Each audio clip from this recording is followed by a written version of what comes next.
বন্ধুরা, আবার একটা রেসিপি নিয়ে চলে এলাম তোমাদের মাঝে। তো এই দেখো, সয়াবিন সেদ্ধ করে ঢেলেছি।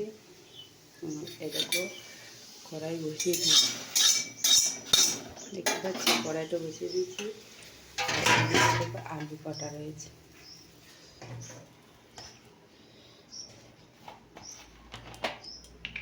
তোমরা দেখতে থাকো।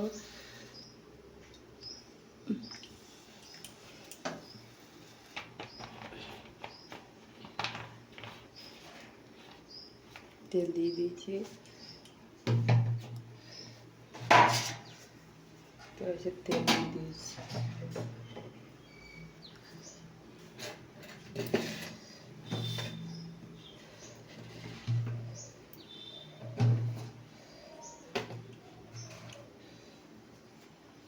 পাঁচফোড়ন দিয়ে দিলাম।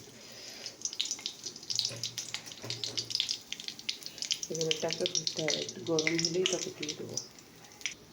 তাকে বন্ধুরা তেজপাতা ফেলে দিলাম, দেখতে পাচ্ছি তেজপাতা ফেলে দিয়েছি। এবার আমি আলু কাটা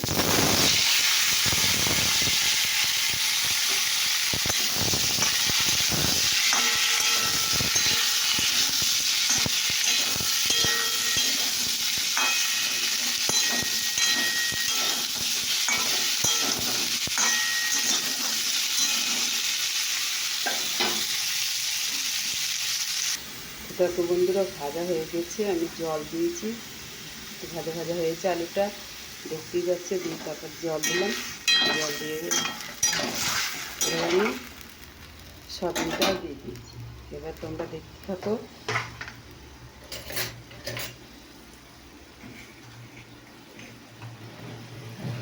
দেখো, পরিমাণ মতো আমি নুন দিচ্ছি।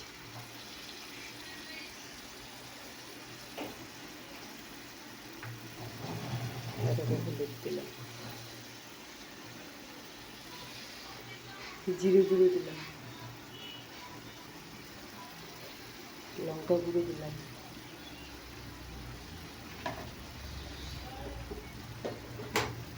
হয়ে গেল মশলা দেওয়া।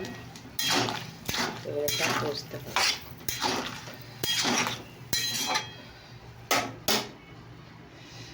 এবার কষা হোক। তো দেখো বন্ধুরা, দেখতে থাকো।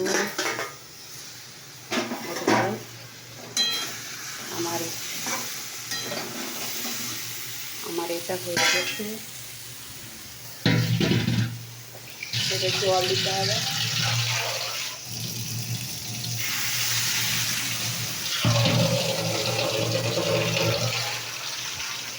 আগে যেমন খেয়ে খাবো, ঠিক আছে বন্ধুরা।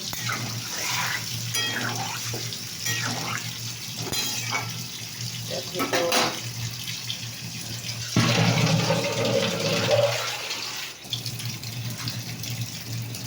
দেখো তোমাদের কেমন লাগলো অবশ্যই কমেন্ট করে জানাবে।